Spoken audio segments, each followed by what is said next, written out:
What's up, world? It's Aaron, and welcome to the Aaron Wayne podcast. Getting my legs back underneath me on this one. Follow along. We're going to get somewhere. First couple minutes started a little slow, but we're going to get somewhere good. So here we go. What's up, guys? Man, haven't done this in a while. Feeling a bit rusty. I think my last podcast was all about how I hadn't done a podcast in a long time. But here I am doing it, man. I missed it. I really missed it. I think, you get caught up in your life and still living through COVID. So trying to figure out how to make time with all of this time. But yeah, man, I'm kicking it. I'm doing well. I hope you guys are doing well. A couple things coming on for me. Started yoga teacher training about 4 weeks back, something like that. And started off great. We're doing completely online right now, which is what we were doing last round, and it's going really well. We're cruising. It's really cool to see people coming into space and looking to do something cool, do something fun, do something neat, something slick, something sly. You know what I mean? Let me have a sip of coffee. I need to get in the groove here.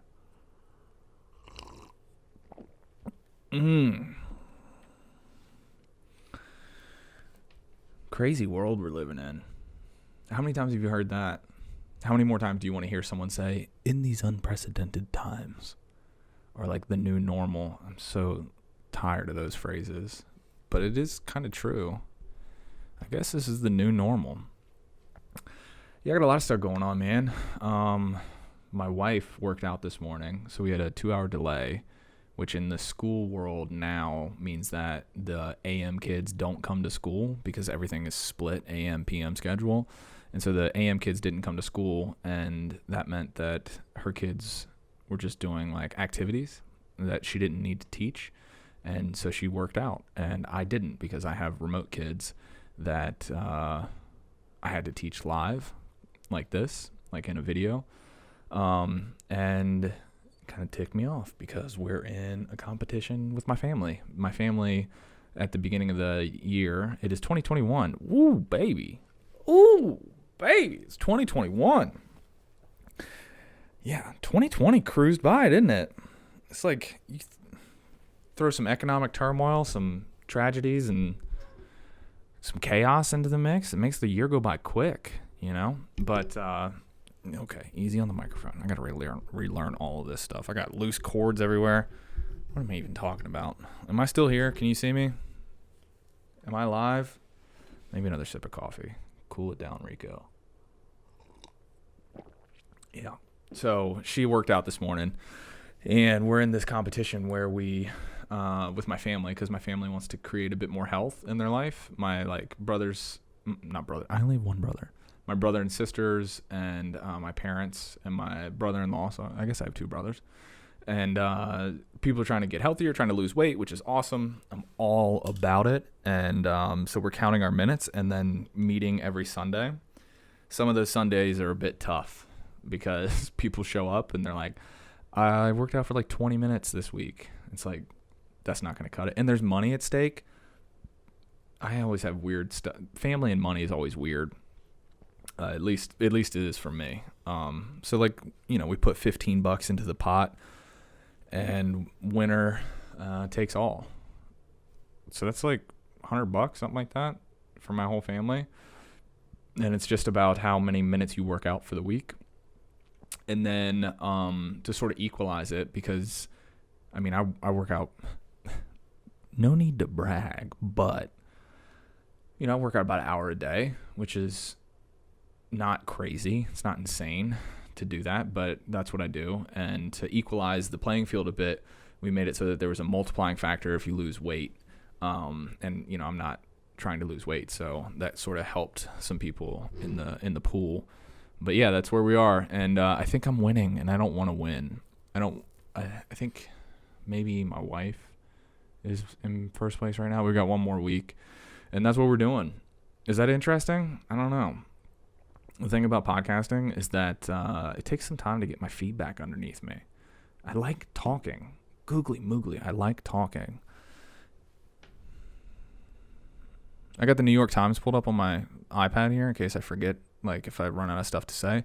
I've already run out of stuff to say, and we're 6 minutes in. And when I say 6 minutes, I really mean 4 minutes and 45 seconds. So I got that going for me. I'm now an ordained minister. Do you know that you could do that? I didn't. So I'm an ordained minister because I'm going to be officiating my friend's wedding. And I'm stoked. I'm super excited for it. It's such a like peculiar honor to be able to do something like that, for someone to even ask you like, hey, would you officiate my wedding? I think they did it sort of as a joke. I might have talked about this on the podcast before, but I think they were sort of joking at first, and then the more they thought about it, they were like, oh yeah, he could do that. Let's have him do it. We know him. He knows us. Like, let's do it. I'm super nervous. I don't really get nervous for things anymore, and it's always a real gift to find something that makes you nervous, because that means like, oh, this is a space where A, I need to grow here, and 2, it means that it's real. It means that you found something that's real and that's important and needs focus and effort and planning and preparation. And, so much of our daily life, we are kind of just mucking about, twiddling on our phones and going to work and listening to boring podcasts. And like, it's like, if you find something that makes you nervous, like that's a true gift, being able to realize that something's super important and needs your attention. So I'm super stoked. More on that later. But I'm an ordained minister, so if you need someone to do your baptism, I think I can legally do that now. Even though, is a baptism a legal contract? It said I got like a packet, like when I became ordained, of things I can do. I can do funerals, weddings, and baptisms. But like, do you need? I see like a marriage, because that's a agreement, a legally binding agreement. And I also see how a funeral, obviously, like it's like a tragedy, but there's also like a lot of legal stuff that goes along with that. So that makes sense. But then like baptism, do you need to be, is that a legal thing? Is that like, are people stamped on their social security number like this cat's been baptized? I don't know. This has already gone off the rails. I know I've recorded good podcasts in the past. Just look at those while I get my feet back underneath me. I think this is like my 14th podcast. I was talking to a friend of mine who's super into the esoteric and tarot, and we talked about like really like far out stuff, which is really, you need one of those people in your corner. You need one of those people that are really tapped into like intuition and extremely open. That's what I find with people that are very like ethereal and sort of like kind of in, it makes them, I notice that people that are really heavy out there, like they sometimes feel self-conscious because society doesn't necessarily accept the fact that like they have some ideas that aren't in the norm, in the main. Like you ever had horse and mane shampoo? What am I talking about? My friend is super into the esoteric, and we were talking about something that had to do, maybe bring her up. This is the worst podcast ever. Should I delete this right now? I'm going to post it. I'm going to post it because nobody's listening to these things anyway. But who does a podcast by themselves on the floor of their yoga room? I don't know. Gamestop, that's the thing in the news. It's really interesting to see a lot of people banding together to do something that disrupts systems that we've all been super critical of. There's a guy on Twitter named Andreas Antonopoulos, and he's a big Bitcoin guy, and he tweeted, my generation, he's like my age. He's like, my generation did Occupy Wall Street, I was actually in DC during Occupy, which was kind of crazy to see. Like, I walked up on this stage where this backdrop of the, like, preamble to the Constitution, like, we the people, I might have that wrong. I got to talk to a civics teacher. But it had, like, I think it was either the Declaration of Independence. No, we the people in order to form a more perfect union, something about addressing grievances. I think that's the declaration. So the declaration was up on behind a stage, and he was just speaking out to this crowd of people that had gathered, and then people started like recounting their being pepper sprayed by the cops and stuff. So like a lot of the BLM stuff right now was sort of like at a much smaller scale was happening during Occupy. And so then Occupy like was a grievance that wasn't about racial equality. It was about like the economic system is screwed and it's not taking care of the people. And so what these people are doing now, as I understand it, with the sort of like Gamestop, investing in stonks, like all this stuff, like what's it called? Wall Street Bets is the Reddit page. And these people are just banding together, and they drove up the stock for Gamestop, which is a company that I think filed for bankruptcy 4 months ago, something like that. They drove up their stock by 1,700%. What?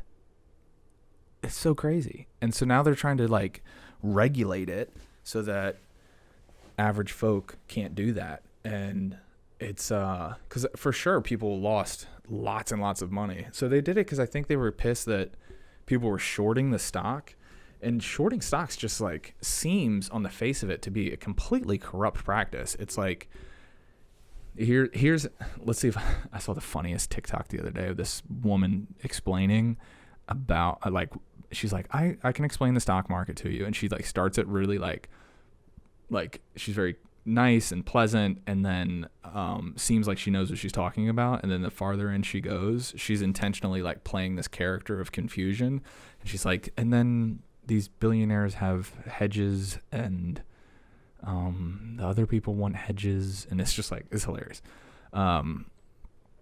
But you have a short, which as I understand it is, okay, hey man, let me borrow these stocks for a little while, and I'll give them back to you in 30 days.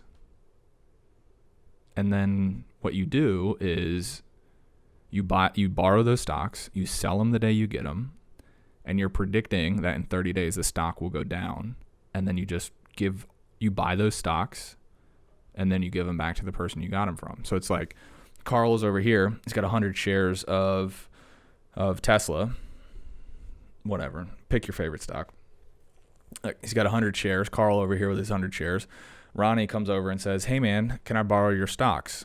I'll give them back to you in a month. And Carl's like, whatever, not using them anyway. They're just sitting there, so you can borrow them. And then what Ronnie does is he sells all those stocks, say they're worth $1. So he just takes $100 USD, holds it in his hand, and then he's predicting that stock will plummet. And so in a month, when that stock is no longer at $1, it's at 50 cents, he buys back those 100 shares, but it only costs him $50.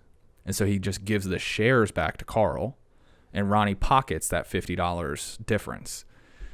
And that seems so crazy and unethical, but also pretty smart. Shrewd. It's a shrewd business move. I get it. Trying to stack that paper. I saw another thing today that, and again, this is on Twitter, like, who has the time to research all the memes that you see? But I saw a meme today that working class people have lost, since the pandemic started, $1.7 trillion in, like, wealth and equity and income. Because, people are cashing in they're spending their savings. Like, a lot of people aren't working. They're trying to keep their mortgages, yada, yada. A lot of, service industry stuff. A lot of people lost their jobs, but a lot of people are still working their jobs, but they're making less money, or, the gig economy was rigged to not gig, giggity. It was rigged to not work, It's like, if you're in the gig economy and you're working hey, I'll do this for you because I'm a professional with XYZ, and you're doing 5 different jobs, and you have effectively a small business where you're doing gigs, when the economy slows down, it's like those gigs go the way of the dodo, giggity. And so a lot of people, even though they have not lost their jobs, their employment is way down. And so the outcome for that is that working class folks have lost $1.7 trillion in wealth, wages, income, all that. And then the real screwed up number that coincides with that is that billionaires have accrued roughly that same number into their wealth. And it's like, I mean, the money doesn't disappear. Do you know what I mean? Like, the money doesn't just evaporate. So when people aren't getting paid for doing their jobs and people aren't going out to restaurants and spending, like, I'm a public school teacher. My income is very safe. It's very solid. The government is not going to default on paying public school teachers, at least anytime soon. And so, if people like me, who, even though I don't make a lot of money, if people like me aren't spending our money in restaurants, haircuts — I got my haircut the other day. Check this out. Ooh wee. I'll show you later. But if that money isn't circulating, then it's not that it doesn't exist anymore. Like, I'm saving a lot of money because, I don't feel safe going to a restaurant 3 days a week. I don't feel like I don't think it's a good idea. And then also there's like this social judgment. I go to the grocery store at Kroger down the road, and they have, we call it the Crow Bar. They have a bar in Kroger where you can buy like $2 craft pints. And it's not just like, Stone IPA. I don't know if you're into beer or not, but if you are, it's not just like Stone IPA or Sierra Nevada or like New Belgium, like some of the big craft breweries. You'll get stuff that's brewed 100 miles up the road. Like, there's a Blue Ridge brewery that's really good that they have beers in. It's like $3. But before the pandemic, it would be nice, you go do your grocery shopping, do your thing, and then have a pint. Like, that's a nice little afternoon, nice little Saturday. I don't know if we'll have time, but it's a nice little Saturday. But now, even though that's a big corporation, but this is just an example to prove my point, to illustrate my point, which is now it's like there's a social sort of thing. Like, I'm a public school teacher. If I'm advocating that classroom size is not back at 32 kids per room because it puts too much stress and demand on the system to make sure that that people are safe and aren't catching COVID left and right. And then I'm sitting having a beer in a grocery store. Like, there's a disconnect there. Right. And so even though I have money, stack that paper. Even though I have money, it's like I'm not spending as much of it. So I'm saving a lot of money. And where's that money going? Like, yes, it's legally mine, but it's not technically mine because it's all sitting in a bank. And that bank can then just, in turn, take that money and reinvest it into the market. And so, like, my amateur thoughts about, like, why is the stock market going up while people are continuing to lose their jobs? It's like, well, people are saving their money because they're not going out as much, which, like, in turn is really bad for Main Street economy. But it's good for, Bank of America or Capital One, where I have my Roth IRA. It's like, it's really good for these companies because my money, instead of going into small businesses, is being held safely for me. Like, yeah, it's safe. Like, I will be able to get my money back, but it's going into the banks. And then those banks on a fractional reserve banking system only have to keep like 10% of the money that goes into their bank, which means if I have $10,000 in savings, they only have to keep 1,000 of it because it operates under the assumption that not everybody's going to ask for their money all at once. That's what It's a Wonderful Life is all about. You remember that? Mary. It's a Wonderful Life. You know what I'm talking about? Guy runs a bank, and it's like the Depression. It's like the Great Depression around Christmas time, and they make a run on the bank. That's where that term comes from. And then he gets like, I wish I was never born. Mary. And then the ghosts of Christmas Past. I might be confusing this with Scrooged. That's Charles Dickens and Scrooged. Maybe it's just one ghost that takes him through his life if he had never been born. I don't know. You understand the point. The banks are messing up this country. I'm listening to a podcast with Sam Harris's podcast, and he's talking. Sorry, I'm fidgeting. I'm sitting on the floor. I haven't been sitting on the floor a lot lately. He's talking about income inequality. I just can't stop thinking about it. Dude, I just watched this documentary called Crack on Netflix, and it's all about crack cocaine and how it affected the inner cities and how it became a racialized issue and how it disproportionately affected black communities, even though statistically two-thirds of crack users, according to that documentary, two-thirds of crack users were suburban folk, which even today, but even more so in the 80s when it was really popping off, those people are predominantly middle-class white folk. And they showed clips of 22-year-old white guys going down into neighborhoods to buy crack. And it's like, the sentencing was disproportionate for other drugs. And it just like ended up being this really terrible thing that happened to the black community that like, it's just like, you have the history of racism in this country is so crazy. And it's like, as soon as we get to a glimpse of like, okay, the 60s happened, we realized like we have to start legislating equality instead of like appealing to the better angels to the better angels of people's nature. We had to like actually make laws and legislate. And so like in the wake of the 60s, you still had immense poverty. Then Reagan comes into office talking about trickle-down economics, which we're still dealing with right now, which is like obviously doesn't work as the income gap continues to widen. And, as soon as the black community like starts to see the possibility of not being like relegated to these redlined communities, then crack hits. And like, it just tears that community apart. It tore the cities in this country apart. You had people that were like legitimately addicted to the drug, which like that's a whole different conversation about that. But then you had, young people who were broke, they were poor, they were living in like not great conditions, and they saw an opportunity to be entrepreneurial. I mean, I've been saying it for years.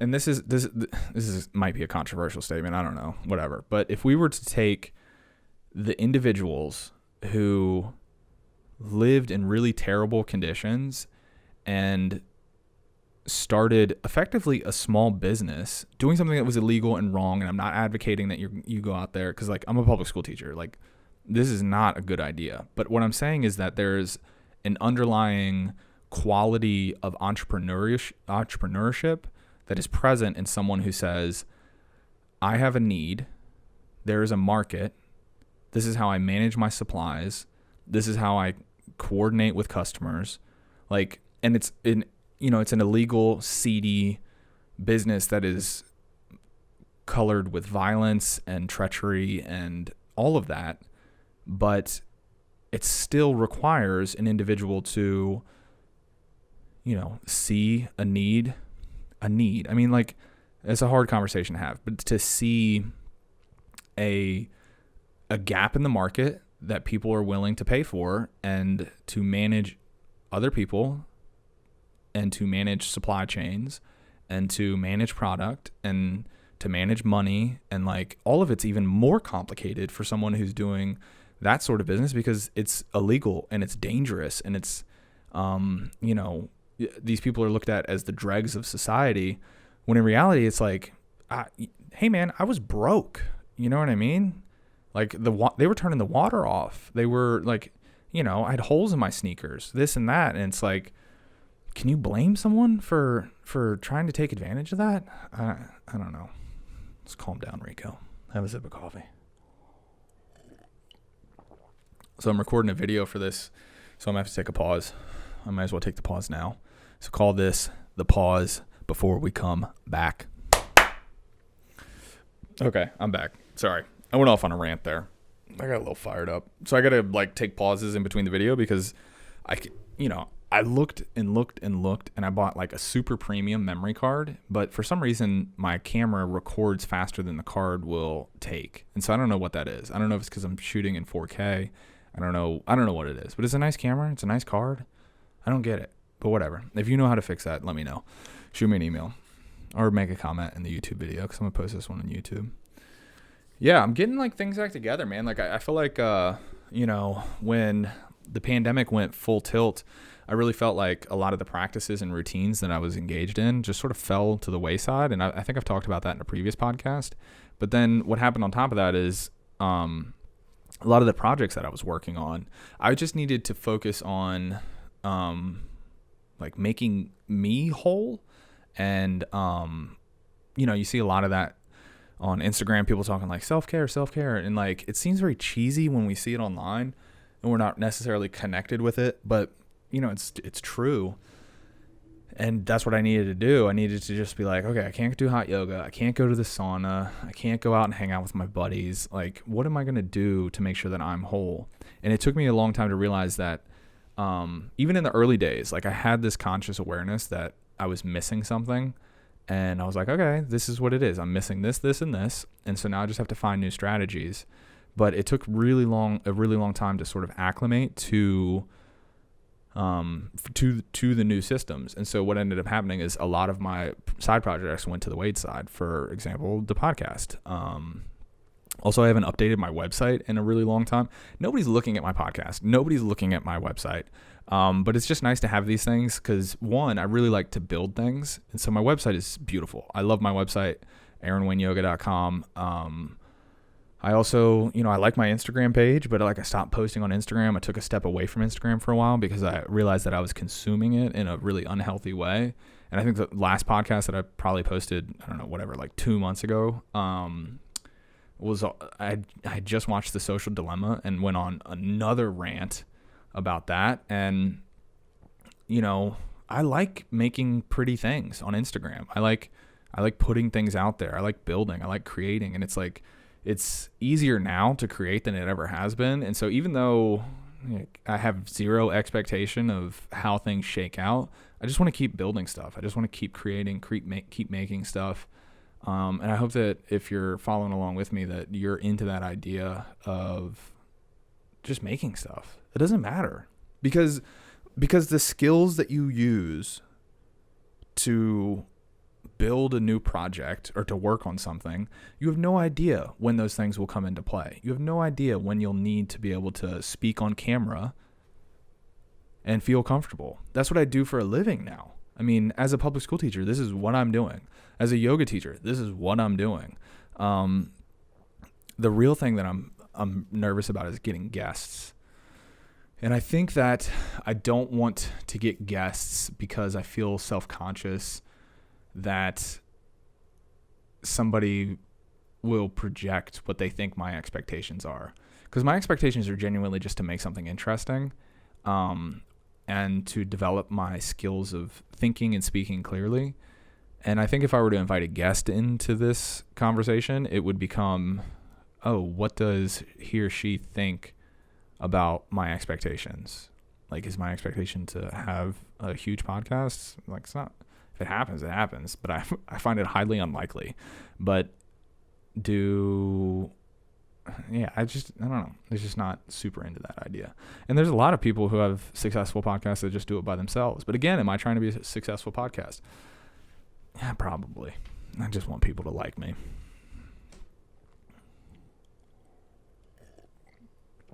Getting all jacked up on coffee here. Yeah, so that's going on. Yeah. I got some heat lamps, which is kind of cool. I've been trying to think about how to build an infrared sauna, so I bought a couple infrared lamps, and they're sitting right underneath the camera on the tripod. And I meditated this morning. I've been getting back into my meditation practice. I finally feel like I got my legs underneath me, man. It took a year to feel like I got my legs underneath me. I feel confident. I feel capable. My breath is good. My meditation practice is going good.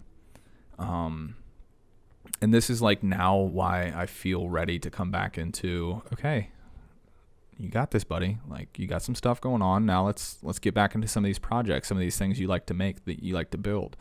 And so that's what this podcast is primarily about. Even though I went on a 10-minute tirade about how we need to make drug dealers CEOs of multinational corporations and destroy the banking system. I think that's, again, this like the biggest part of this podcast for me is it's an opportunity for me to flesh out my ideas without feeling as if I'm holding up someone else, because my mind works best when I'm articulating. Like when I'm speaking is when I'm thinking most clearly, and or when I'm writing. But I don't have the capacity, or I haven't trained the capacity to sit and think. Like, that's just not part of what I have ready access to. And so in order for me to figure out what it is that I know, I have to either speak it or I have to write it. And writing is hard. Writing takes time, and you can't, writing is way more focused because you don't have the speed of production that you do when you speak. You can't run off on tangents because then it's incoherent. But if you're speaking, you can, like, people are capable of holding a few things, they're capable of juggling a few things in a conversation without completely losing track of what's being said. And so I find that speaking is just like, that's how I learn, is through sharing. And then so often it's like, you find yourself in conversations with people, and if you're really dialed in and paying attention, you can notice when people aren't listening to you. And it just makes me kind of shut up, like, which I don't like to do. I would rather be talking. I went through a phase where I wanted to vlog a lot because I felt that video was a really useful tool for basically journaling and keeping track of what I have going on. But then I realized that it really broke the moment in a way that, you see someone, like, they pull out their phone, like they're watching a concert or something. It's like, dude, just watch the concert. You know what I mean? Like, you don't have to record this. Because you're not. When's the last time you looked at a video from a concert that you went to? I'll wait. Never. You've never done that. And the real point is, you got to be there for it. And I found that when I was trying to do vlogs, which is what I bought this camera for, which was expensive. Yeah, it's a business write-off, no big deal. But that's why I bought this camera. And it's just like, it was every time I would be doing something cool, I'd be like, oh, let me get my camera out.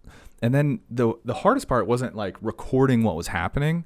The hardest part was finding narrative structure and realizing that the videos in of themselves did not provide narrative structure. And what that required from me is to talk to the camera, which I'm comfortable doing, but you can't, like, you don't, at least the structure that I was approaching, it wasn't like, okay, here's all this footage and, like, let me cut in some explanation of narrative.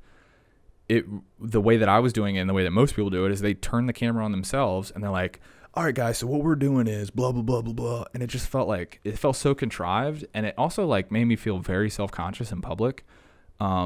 Which, again, here's my greater point when talking about, like, doing projects.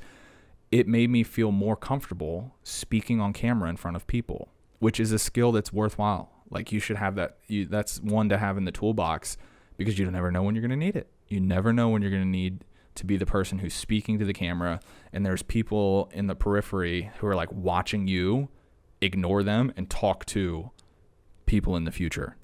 So that was a skill. I didn't even know I was going to pick up that skill, but I knew that when I started it, I was very hesitant to do it because it made me feel extremely self-conscious. It made me feel, again, like, my thoughts of, here's why I felt self-conscious. I had the thought in my head that other people were thinking, what does this guy think he is, Casey Neistat? Like, what is he going to, like, make the biggest blog in the world? And, like, I let their expectations, their perceived expectations, I didn't even know that those were their expectations. It was just what I thought they thought about what I was doing. It's like, I thought that they thought something about what I was thinking. And it's like, it's completely I have no idea what those people were thinking, but it stopped me for a while. And I got over that, which is good. Though I still feel self-conscious on camera sometimes, you know. I remember early days at the yoga studio, you know, they would need a promo video and they would say, hey, Aaron, could you do this? And I got so nervous. I would like, I'm one of these people, I don't know if you're one of these people, but when I get nervous, I shake and my voice like shakes. And that just makes it worse because as soon as your voice starts shaking, you're like, oh my God, they can hear my voice shaking and I can hear it, they can hear it, and they know I'm nervous and I'm trying to hide the fact that I'm nervous, but they know it and I'm going to die. And like the only way you get over that is through reps. And I guess I'm just talking myself into this wedding because I'm nervous.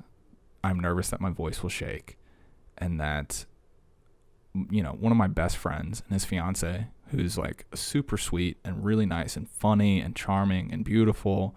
And he's like this smart, you know, successful, interesting, cool guy that, you know, world traveler.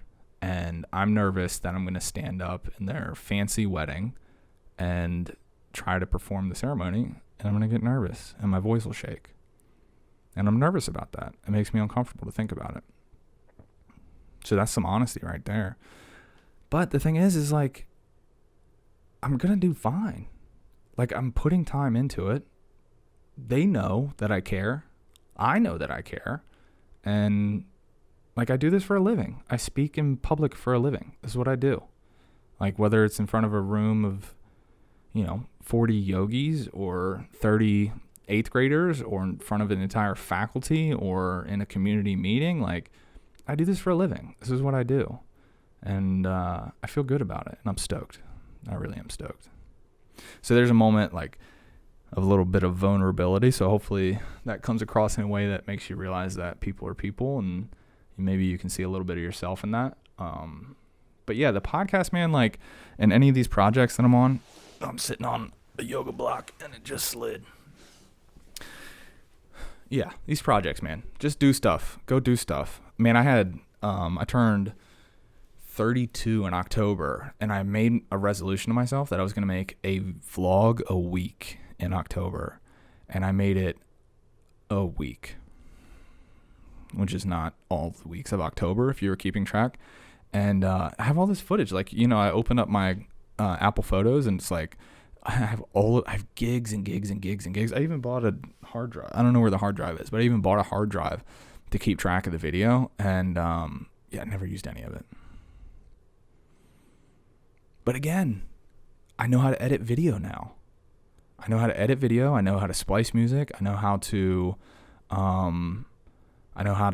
properly organize files. I know how to do all of it. And so what it led to is like, now I'm doing this project of the podcast, which is, it's way more beneficial to me because it allows me to speak clearly and freely without feeling like I'm going to be interrupted, which allows me to expand my thinking. It is way easier because it's just, I recorded on GarageBand. I spliced the video with GarageBand audio, and then I have a website, so I just host it on the website. It goes straight into RSS feeds and gets distributed out. I just put it all together and it goes out. So it's better for me. It's easier. It takes way less time. So even though the actual act of podcasting, like this is 39 minutes in, even though the act of podcasting takes a big chunk of time, whereas, you know, vlogging, I would, you know, record about this amount of time worth of video, but it wouldn't take a day. It wouldn't take a chunk out of my day in order to do it.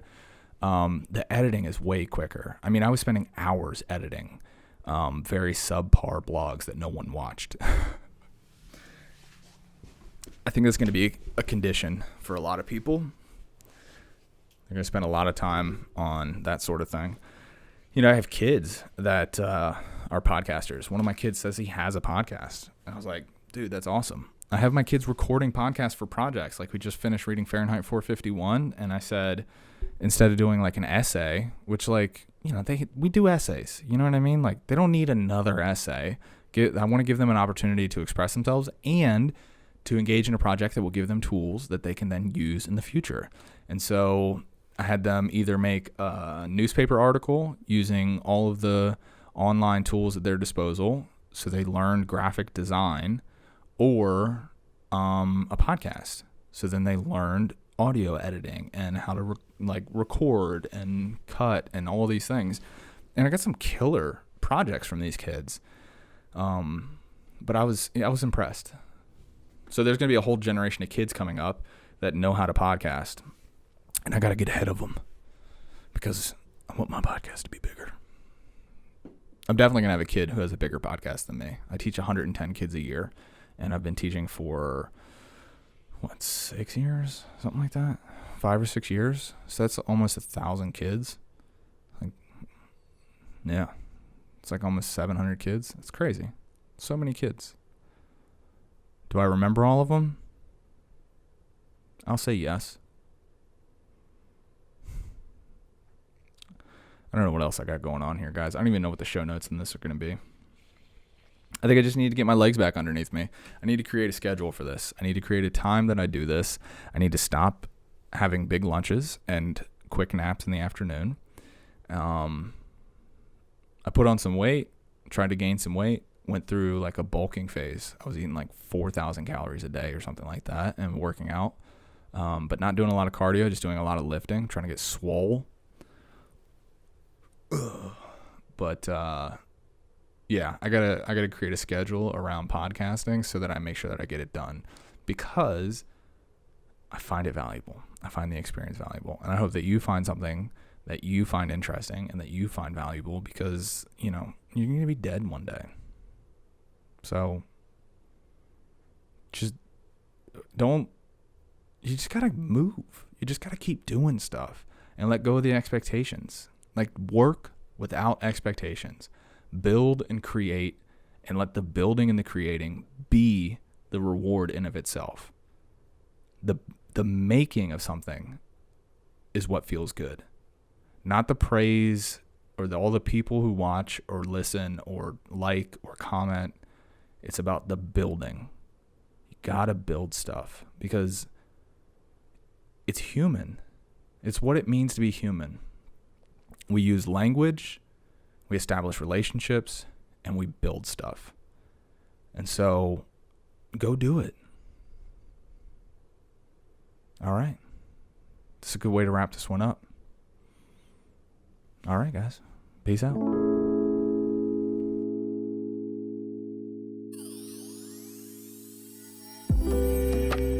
All right, guys. That one was a bit rambling, but we got there. If you are interested, you can follow me along at hello@aaronwayneyoga.com is the email. It's been a while since I've done one of these. I even forgot all the stuff that I say.